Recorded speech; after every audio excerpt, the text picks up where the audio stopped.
maglingkod sa ating minamahal na Pilipinas. Maraming salamat po.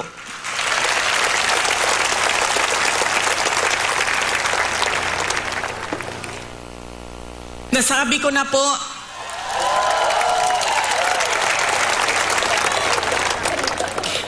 unahin ko po muna ang mga naririnig ko at narinig ko rin na nasabi ng miyembro ng Kingdom of Jesus Christ na sala manggunitanan ni Inday Sara ug nidagan pa siyang presidente dili ta magkalisod-lisod ani atong nasod.